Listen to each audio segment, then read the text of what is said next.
ओम शांति। भाई भाई भूल वकील जज नहीं बनो। अगर किसी आत्मा में कमी कमजोरी है, मर्यादा के विपरीत कार्य है तो परमपिता परमात्मा द्वारा निमित्त बनाए गए उच्चतम न्यायालय में केस दाखिल करो, अर्थात निमित्त आत्माओं के सक्षम उसे प्रकट करो। खुद ही भाई के बजाय वकील या न्यायाधीश बनकर फैसला न सुनाओ।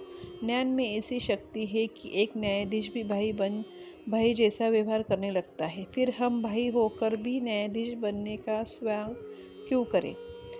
यह यज्ञ की एक पुरानी घटना है। कराची की ब्रह्मा बाबा पर लगाए गए किसी केस के सिलसिले में उनकी सुपुत्री दादी निर्मला शांता को उनकी तरफ से कोर्ट में जाना पड़ा। उस जमाने में महिलाएं कोर्ट में नहीं जाती थी। उसे देख जज के मन में आया कि ब्रह्मा बाबा की सुपुत्री उनकी ओर से कोर्ट में आई है। बाबा को कोई बेटा नहीं है क्या आता? दादी से ही पूछ लिया। बहन जी, आपके कितने भाई? दादी जी मुख पर उंगली रखकर सोचने लगी, मुद्रा में खड़ी हो गई। तब जज ने कहा, बहन जी सोच क्या रही हो? मैं पूछ रहा हूँ आपके कितने भाई? तब दादी जी ने कहा, वही तो सोच रही हूँ कि कितने भाई कितने बताओ। जज ने कहा, इसमें सोचने की क्या बात है? दादी जी ने कहा, जज साहब, जब आप मुझे बहन जी कह रहे हैं तो एक भाई तो आप ही हो गए, और इस प्रकार विश्व की करोड़ों आत्माएं मेरे भाई हैं। इसी विचार से कह रही थी कि कितने बताओ।